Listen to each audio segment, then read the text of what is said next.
The question is, you cannot avoid it, you cannot get rid of this technology, and it's an enormously powerful technology, so there's no doubt about it.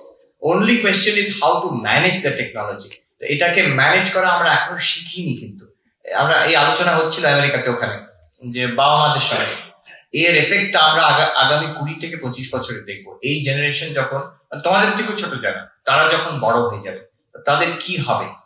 Ultimately I am hopeful, human beings are adaptable, তো আমরা adapt করে যাবো, কিন্তু তার একটা there is a price to pay for that. এই যেটা Daniel Goleman, ওই বইটা দেখবেন, ফোকাস এটা অনেক আলোচনা করেছেন এই নিয়ে কি করা যেতে পারে। একটা বই লেখা হয়েছিল about the effects, bad effects of digital technology on school students. বইয়ের নামটা is very evocative, the flickering mind. Screen যেমন ফ্লিকার করে, না দিয়েছে দ্য ফ্লিকারিং মাইন্ড, মন ফ্লিকার করছে। So yes, there is a bad effect to it. There are many things that can be done. Make sure that the other activities are there. Physically খেলাধুলো করে, খেলতে বলছে, খেলছি তো, ভিডিও গেম খেলছে।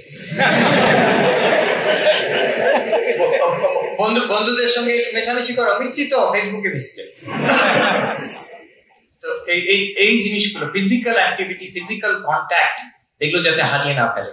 বাবা মার সঙ্গে কন্ট্যাক্ট হারিয়ে ফেলে, only contact is with the screen, এরকম হয়ে যাচ্ছে। আচ্ছা, রিসেন্ট সার্ভে আমেরিকাতে করেছে টিনেজার্স এর মধ্যে, ডিজিটাল ওয়ার্ল্ডে যারা ইমার্সড হয়ে আছে, one common thing, teenage unhappiness has increased in America.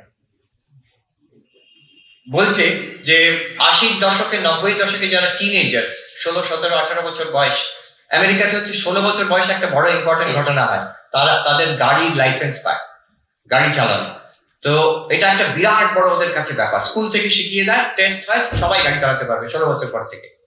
তো সবাই চায় যে আমরা গাড়ি চালাবো, তাহলে ইন্ডিপেন্ডেন্ট হয়ে যাবো। আমেরিকার গাড়ি চালানো, এবার নিজের ইচ্ছে মতন যেতে পারবে, আসতে পারবে, সব করতে পারবে। বাবা মা একটা গাড়ি কিনে দেয় ওদের।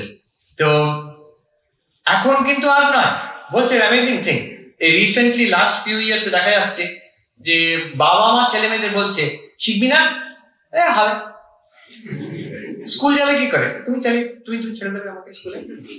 তো গাড়ি চালানো, যেটা বলছে আমেরিকান ছেলে মেয়েদের একটা বিরাট স্বপ্নের দিক ছিল, সেটা এখন হলেও ভালো, না হলেও ভালো। কেন? সারাক্ষণ কম্পিউটারে বসে আছে। গাড়ি চালাবো, তাহলে কম্পিউটারে চালাই, গাড়িতে রেসিং।